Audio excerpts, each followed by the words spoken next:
Hey everybody, so this is going to be, it's a bonus show only in the sense that I'm doing it on a non-normal day, because yesterday was a holiday. I didn't stream Chapter 9. Hey everybody, so this is going to be... I gotta block that echo, there we go.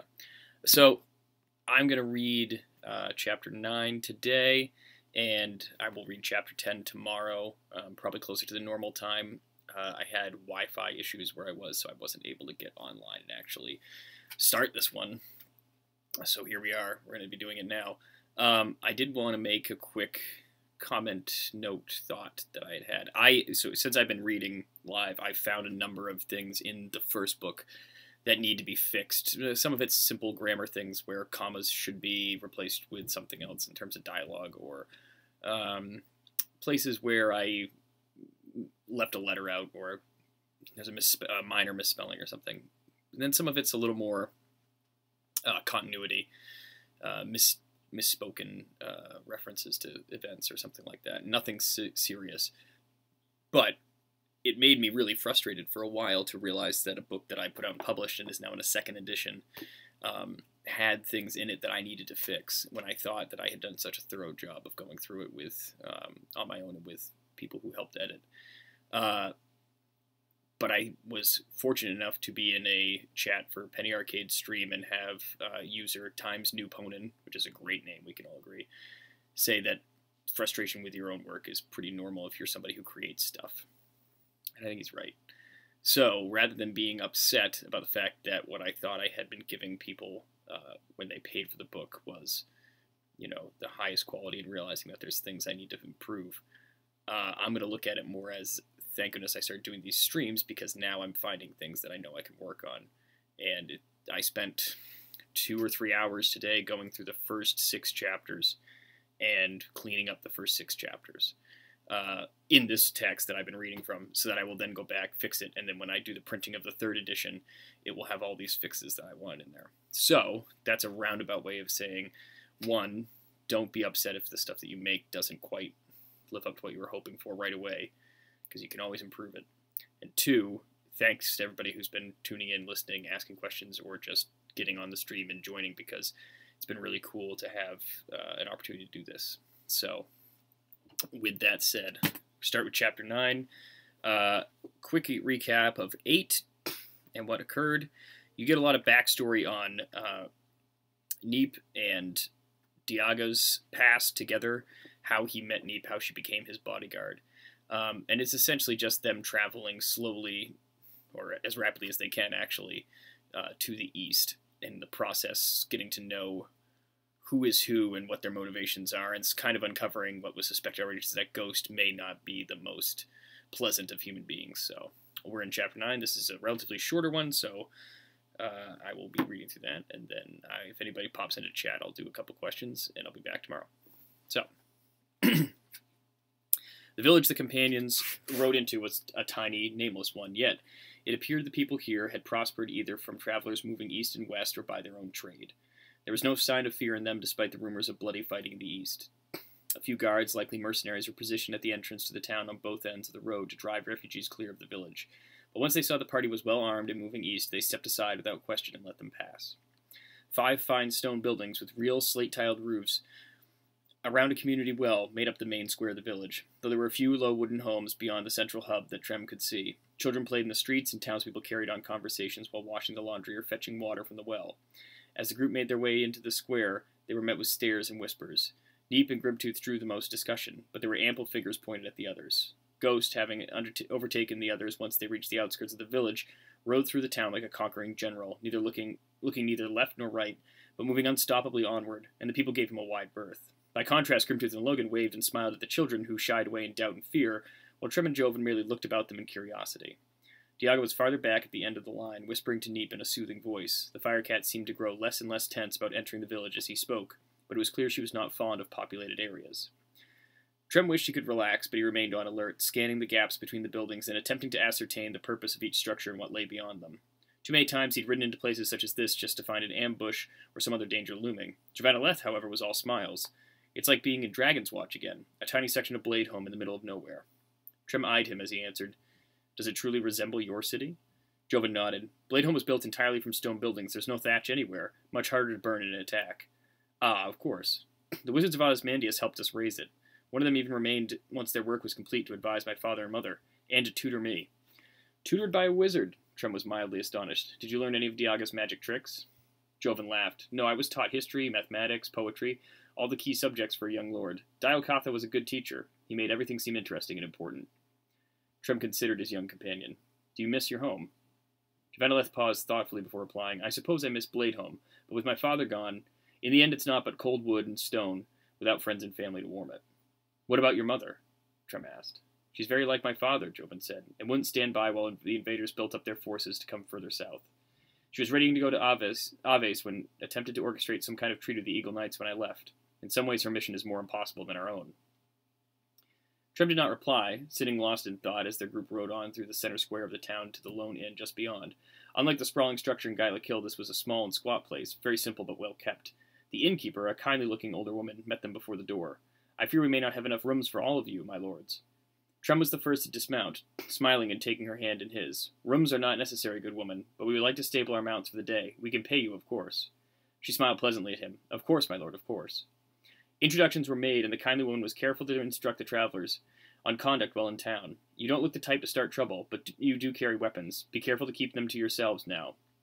Grimtooth made a surprisingly elegant leg for his size, and addressed her graciously. My good lady, there be nothing to concern your beautiful self with. I shall keep these ooligans in line. The innkeeper nodded sagely and said, Thank you, Master Grimtooth. See to it that you do. With that, she disappeared inside, leaving the travelers alone on the street. First Logan, swiftly followed by the others, burst into laughter at Grimtooth's gentlemanly display.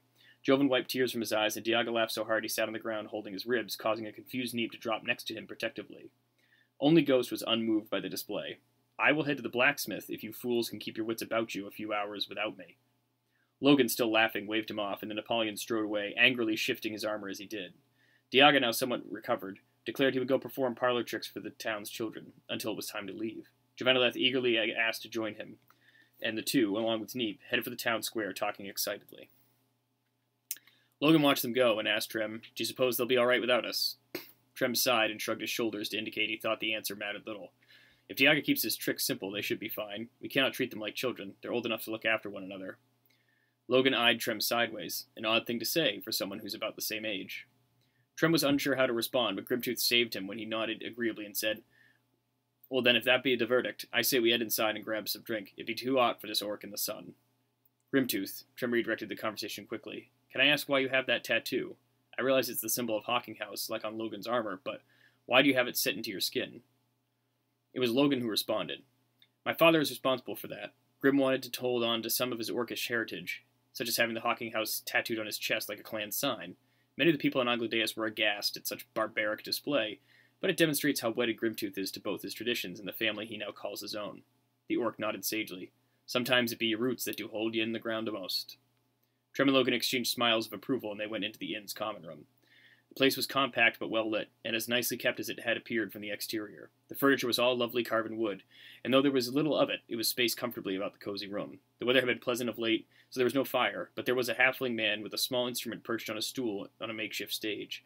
He was in the midst of a cheery song and plucking away as they approached the bar languidly, taking in the scene. Come hither, my lads, with your tankards of ale, and drink to the present before it shall fail. Pile each on your platter a mountain of beef, for 'tis eating and drinking that bring us relief. Apart from the performer, who was dressed audaciously in brightly colored cloth of white, red, blue, red, and gold, there was only one other patron. He was not far from the stage, a figure of human height, but of race indeterminable due to his heavy black cloak and robes. He leaned against the wall, no food or drink at hand, and watched the three travelers enter the inn. The halfling also eyed the newcomers, and gave a wink and nod to them when they caught his eye, but continued his song. So fill up your glass, for life will soon pass. When you're dead, you'll ne'er drink to your king or your lass. Grimtooth and Logan were admiring the wall tapestries and paintings, while Trem went to the bar to order 3 tankards of house ale from the grizzled barkeep, who he assumed was the innkeeper's husband.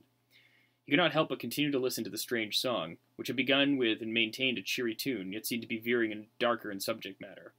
As he was waiting for the man to fill the glasses, he turned and leaned on the bar, watching the strumming halfling a bit longer. But fill up your goblets and pass 'em around, better under the table than under the ground, so revel and chaff as ye thirstily quaff, under 6 feet of dirt 'tis less easy to laugh. Grimtooth and Logan seemed quite impressed with the performance, chuckling at the black humor and nodding in approval. Trem brought their mugs of ale over, and the three took a seat near the entrance of the building, softly clinking cheers before they took the first sip.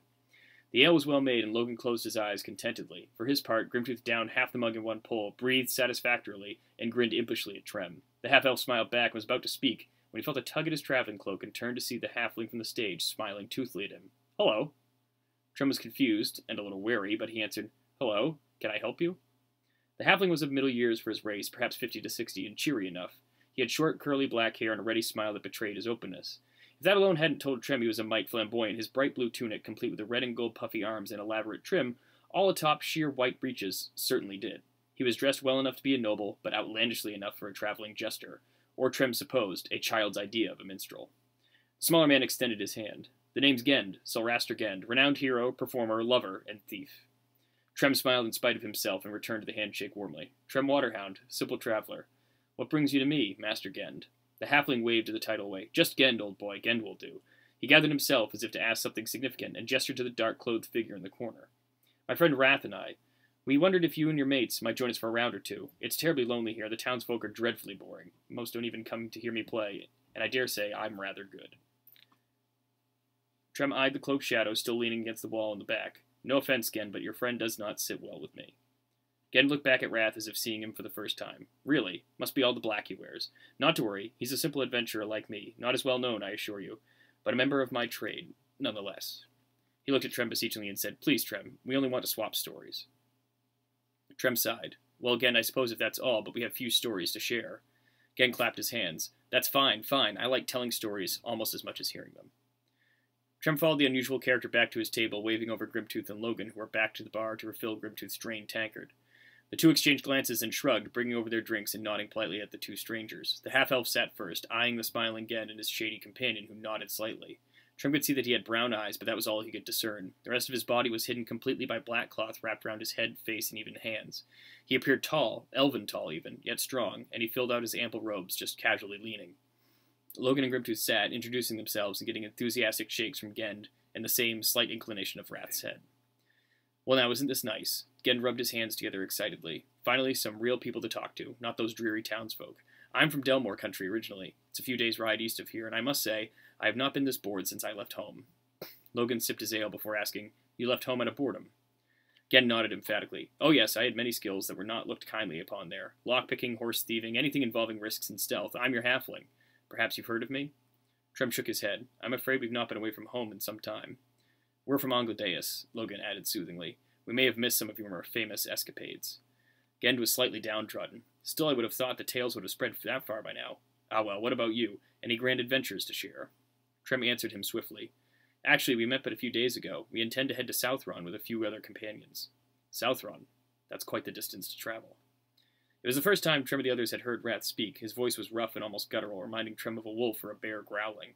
The strange man continued in an accent none of the travelers recognized. "You intend not to travel the woodland road. You seek, perhaps, another way?"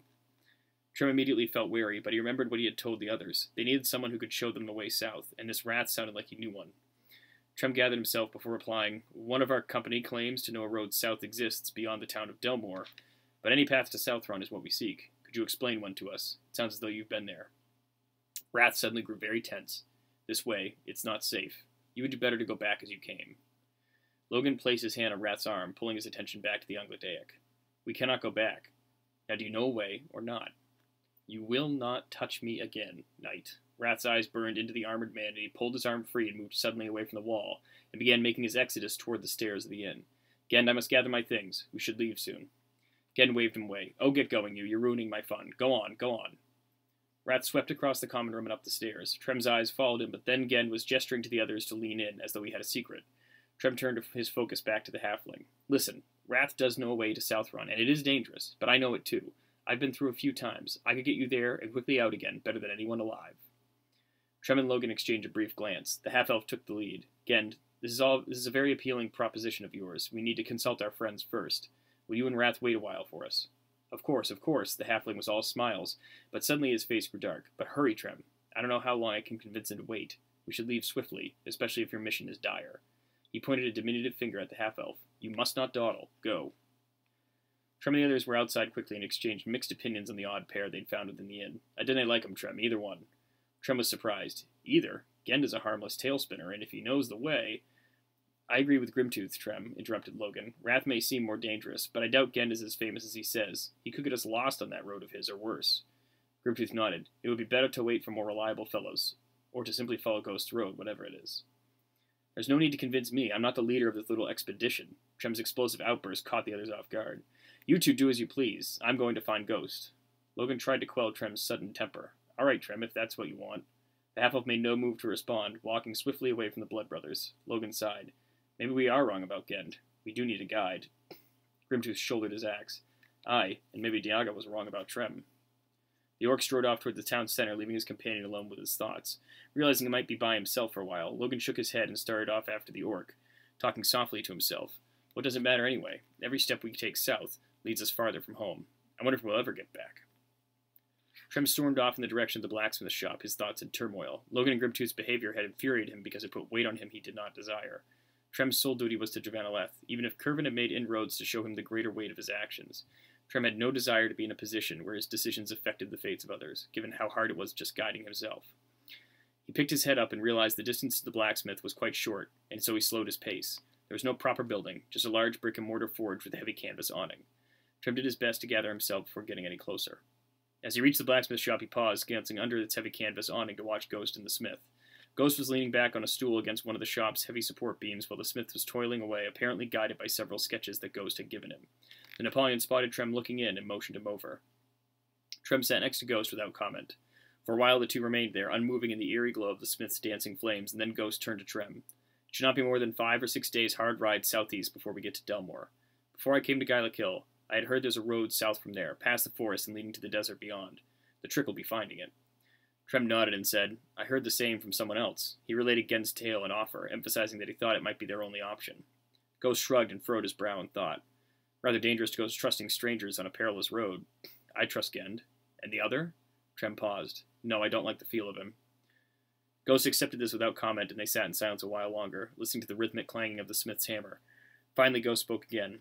Unfortunately, I have no choice. We must get to South Run at all costs, and if this Gend knows the road well enough to have traveled it before, he's a better guide than I.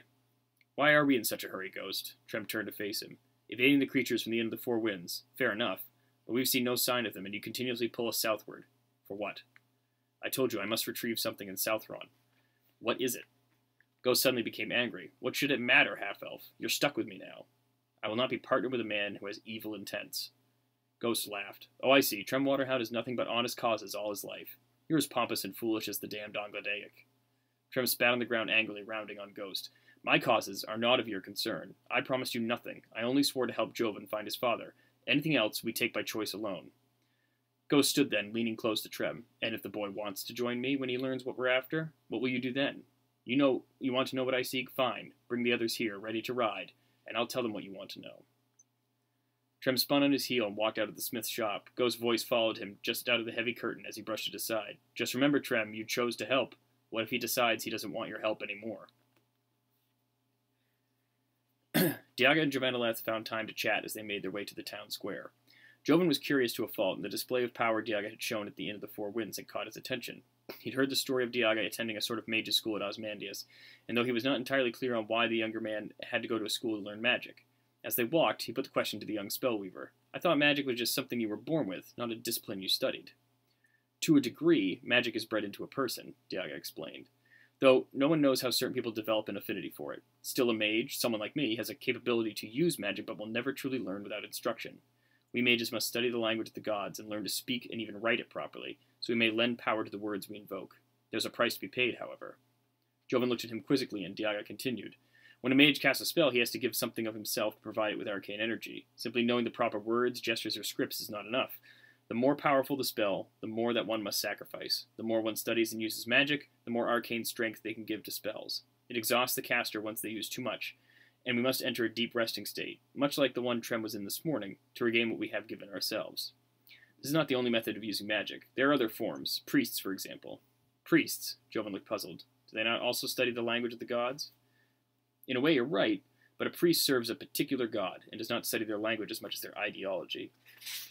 When a priest uses magic of the deity, they must pray for the gift of the god's power. The stronger their conviction, the greater their ability to use with magic, and the more powerful they become. They study the teachings of the god they serve, and the more they study and believe in their faith, the greater their mastery of boons.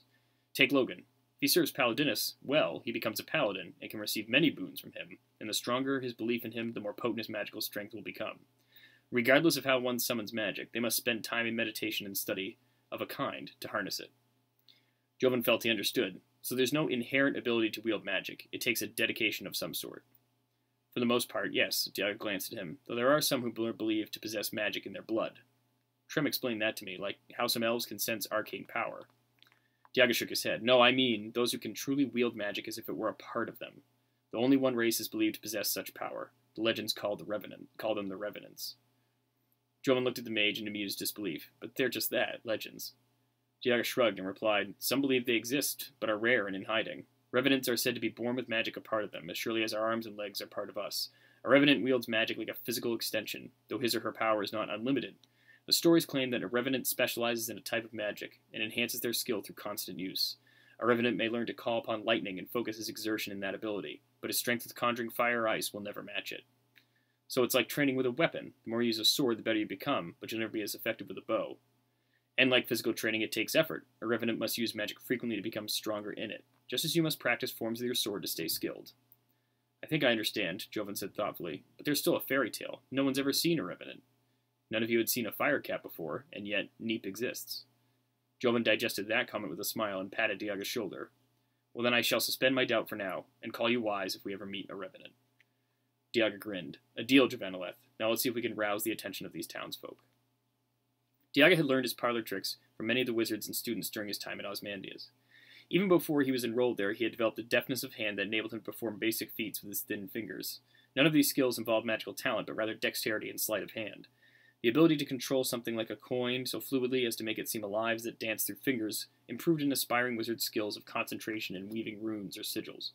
The complex hand motions required to effectively use magic took years of practice, but the naturally developed motions of a common street illusionist could give an aspiring sorcerer an advantage.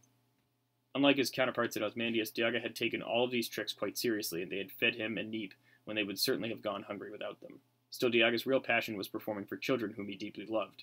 His own broken childhood had made him almost desperate to brighten the youthful moments of others. While the other members of the party were gathering information or resupplying, Diaga was thoroughly enjoying himself. Once the children of the village had realized the mage was not going to turn them into toads, they began to watch him more carefully, with curious rather than fearful eyes. Diaga had walked from the inn to the town center, dancing a coin through his fingers of both hands. Joven had walked alongside him as agape as the children, who watched from the shelter of their doorways. Neep prowled along behind, looking directly ahead, and drawing as much attention as the mage through her sheer uniqueness. When Diaga completed the 5-minute walk from the inn to the town center well, he had a gaggle of intrigued townspeople, old and young, behind him. Once he entered the square, he turned to face the crowd, which stopped short, still apparently unsure of the mage. Diaga smiled slightly and tossed one of the coins into the air. The crowd followed the shimmering gold with their eyes, losing it in the afternoon sun. They waited, but the coin never came down. All eyes turned to Diaga as he sighed heavily. Suddenly, he glared at a young boy in the crowd and cried, "You there, you little thief! Give me back my coin!" The stunned boy looked around, hoping the man with the gray robes was speaking to someone else, but as Diaga approached the crowd, backed away from him, leaving the child alone to face the mage. "Well," Diaga said, "where are you hiding it?" The boy shook his head emphatically. "I don't have it, mister."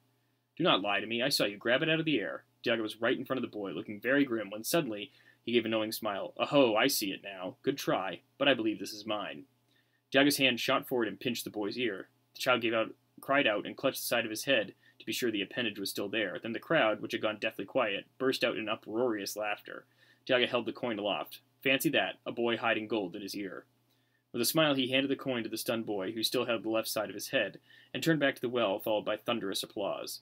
From then on, the show took off with further sleight-of-hand tricks, juggling routines done by Neep, and the occasional illusion tossed in to spice things up. Joven applauded as hard as anyone else, and laughed louder than most, as Diaga and Neep continued their good-natured pranks on the villagers. Then Diaga turned to Joven, stretching his arms wide and calling out in a booming voice, "And now, to perform feats of incredible mastery with his magnificent sword, Javaneleth, Prince of the Blade." The applause was deafening, but a shocked Joven did not respond until Diaga jerked his head several times to get his attention. With a nervous smile, Joven walked up to the wizard, whispering in his ear, "Diaga, I don't know any sword tricks like your coins." Diaga did not even glance at the warrior, but kept smiling at the crowd. Then Joven heard him mutter from the corner of his mouth, "Just do some forms with your sword, typical practice maneuvers. They should be impressed by that." Joven swallowed and nodded, forcing a smile for the benefit of the crowd as Diaga announced his name again. "And Joveneleth, do not make a fool of yourself," the mage ribbed him. "Grimtooth and Logan will never let you forget it." As Diaga stepped aside, Joven glanced at the crowd to see Logan and Grimtooth standing in the back. The orc, who had a small child from the town perched on his shoulders, waved one huge hand at the prince. Logan only winked broadly. Joven steeled himself and drew his sword. Holding it before him in both hands, he felt the perfect balance of his family's blade, and suddenly a fire erupted within him. The crowd had gone silent as he closed his eyes, and when they opened, Joven began to move. He started simply, shifting from one basic slash or thrust to the next.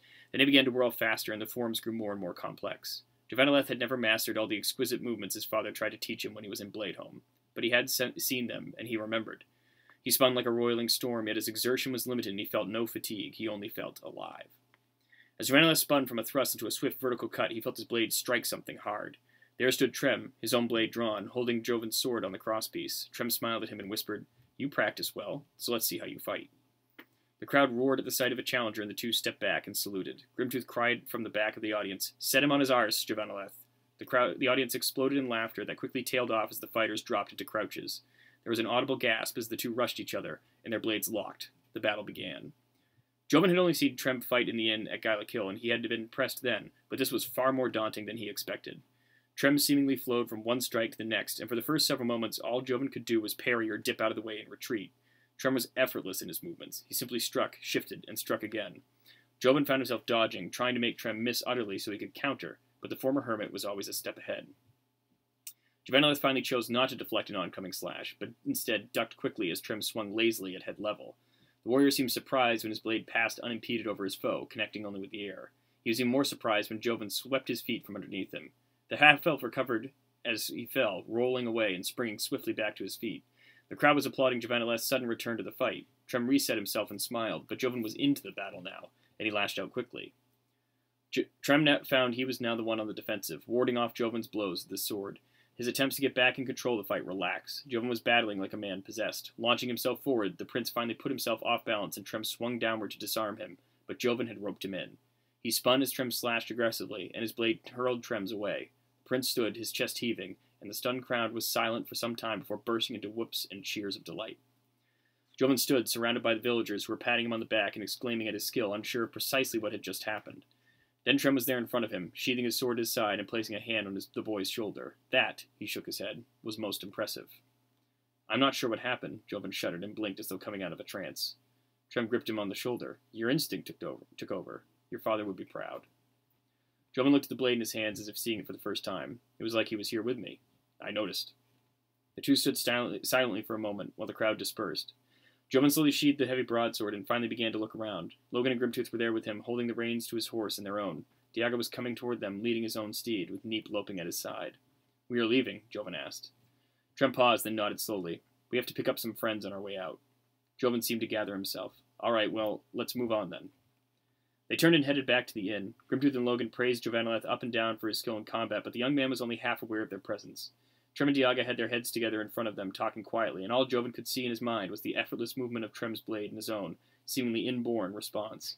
His mind remained clouded a moment longer, then he pulled himself back to the present, and fumbled through a few gracious responses to the Angledaic and the orc, as the edge of the village loomed before them. Just checking, okay. Last section. Ghosthead by now met with the infamous Gend, and was not, as Trem had been, amused. He found the halfling annoying, and thought he talked to an extent that was unnecessary. Given his distaste for the flamboyant tale-teller, Ghost had attempted to communicate with his strange companion instead, but Wrath refused to open his mouth despite all of the Napoleon's efforts. This had, in turn, led to Ghost being in a foul mood, so he sat in silence on his powerful warhorse, waiting for the rest of the companions to arrive. All the while, Gend sat on his diminutive pony beneath the saddle of the Napoleon, chattering away about great adventures involving places and people that Ghost had never heard of and doubted really existed. In the drone of Gend's incessant rambling, Ghost drifted to other thoughts. The Napoleon was old, too old for all this travel and adventure. He was supposed to be home, his children on his knee, his military salary rolling in steadily and keeping him safe and fed. Tears threatened to cloud his vision for a moment, and Ghost sought his conviction. There was no more family, no more hope for the military career. There was only revenge, and that would keep him going longer than the rest or peace ever could. Gend was still talking about his ridiculous escapades, but Ghost blocked him out. He could now see the others coming in from the town square. Ghost prepared himself. He was not given to long speeches. This explanation Trem demanded was not required. The half-elf never said he would leave the party if he did not get one. Yet Ghost was going to explain. and he could not truly say why, but he felt a great need to expound, at least in part, on his mission. The others rode up slowly, stopping before the three who had been waiting. Ghost nodded to each in turn, waiting first for Trem to retrieve his horse from the inn's post before speaking. He cleared his throat. I have been asked to inform all of you of the mission we are going to undertake. If what I say is not acceptable to anyone, you may leave once we are safely out of Legotia, and I will not hold it against you. Ghost's eyes said differently, but he had spoken what in his mind was expected of him. The speech was going badly already. I told you that we need to reach Southron. We had to retrieve an item. The nature of that which I seek, I had originally planned to keep secret, but I have been persuaded to do otherwise, and perhaps when you understand what I am after, why I am being hunted, it will make you realize you see why you should help me. Ghost paused, and the others waited for him to continue. I was, a Napoleon soldier, an officer. When the invaders took our country, they killed my family, my wife and my children. I had 2 sons and 2 daughters, as precious to me as their mother, and they were all of them taken from me. The Nerathians stole my entire life. Ghost took a deep breath, his moment of vulnerability passing quickly and replaced by the unending anger. I want them to pay. I want to kill the bastards, and this thing that lies to the south could be what allows me to do it. Trem crossed his arms and said quietly, Ghost, we need to know what it is you seek. Ghost looked at him, and the fervor in his eyes was frightening. There is a city in Southron, amid the endless sands. Once, when the roads through Silverleaf were still active, some used to trade with the people there. The city's name is Yulinar, home to a race of black-skinned men we Napoleons call the Sun People. They prize knowledge and understanding of the world over all else, worshipping each god equally and dedicating a great number of their people to the cataloging of history and legend. In my father's house there was a book, supposedly written by one of these men, which spoke of weapons forged by the gods themselves. I'm going to this Yulinar to find out where those weapons are. The others withdrew to smaller debates as they considered Ghost's mission. Trem eyed them all in turn. Grimtooth and Logan were in deep conversation with one another. Jovaneleth appeared to be lost amid his own thoughts, and Diago was merely watching Ghost with a fierce interest he'd not shown before. Gend was looking thoughtfully at Wrath, who had not shifted his gaze from the Napoleon as he spoke. For himself, Trem was not sure how he felt about Ghost's quest. It stank too much of zealous rage. It was undoubtedly dangerous, and Trem was pledged to another duty, a responsibility that struck him as right and honorable. And yet, like Ghost, the potency of these weapons called to him and that nearly forgotten time when he was enamored with heroes of legend. What if this was the real chance to seize the dreams of his childhood? Despite himself, Trem found he was far more intrigued than he had expected to be. The half-elf realized Diago was speaking. As intriguing as this tale is, you have no way to know if the city exists, where it is, if the weapons are real, or even if they are, whether these Sun People know where to find them. It sounds like too much of a gamble to me. Logan cut in ahead of Ghost's reply. But if it does exist, Diago, we could save Angladeus, my father, my people. You said yourself that fortress was made by powerful magic, and these invaders claim to be acting in service to the god Narath. Grimtooth nodded in sage agreement. Ghost spoke quietly, reverently. It could save us all, Angladaic. They were silent, even Gend, who had opened his mouth several times to chime in, but missed his chance. Trem roiled in the silence, his logic battling emotion. Something told him that this was wrong, very wrong, and that he and Jovaneleth should leave. But that was not what he did. Instead, he sat up straight in his saddle and looked at Ghost in the eye. Weapon or not, this seems a mission bred from honorable intentions. I will go. Ghost nodded, visibly thankful. Jovaneleth followed on Trem's heels, saying, I will go too. Aye, said Grimtooth. I have little else to pass my time doing. Logan agreed. If it can save my people, I will follow. Diago looked briefly at Neep, and then sighed in resignation. We will go, he said quietly. Well then, Ghost turned to Gend. You'd better know the way, halfling. Gend brightened considerably. Oh yes, certainly. Well, I must say, this should be a very rousing expedition indeed, yes. Ghost grunted. Then get moving. Then get going. Move. Gend spun quickly, and spurred his small pony southeast, followed immediately by the silent Wrath, the diminutive halfling still chattering away enough for both of them. Well, I say, we are on our way to this adventure rather fast. I do hope the pace slows down before long. The others were soon behind Ghost and their guides, Diago turning to wave at the few lingering townspeople one last time before launching his steed after the others. Jovan and Trem were the last two to depart, Jovan swallowing and smiling nervously. Well, I never expected any of this when I left home. Trem shifted in his saddle. Things never go quite the way you expect, do they? Jovaneleth looked at him. You learned that through your own adventures. Trem shook his head ruefully as he replied, No, I learned that from fighting you. Jovan laughed and then whooped in surprise as Trem slapped his horse, launching it forward and nearly unbalancing him. Jovan glared back as his mount pressed onward to catch the others, only to see Trem laughing so hard he was fighting to stay in his own saddle. As the half-elf regained control and rode after the others, he neglected to notice the gathering storm clouds far to the east. So, that is Chapter 9, and tomorrow I will come back for Chapter 10. I'm just looking at a preview of exactly how long that'll be. In general, that's another decently chunked chapter. Yeah. So most of these are probably going to be about the same length. And this one right now, we are running at around 40 minutes. So 30 to 40 minutes for each episode should be roughly what you expect.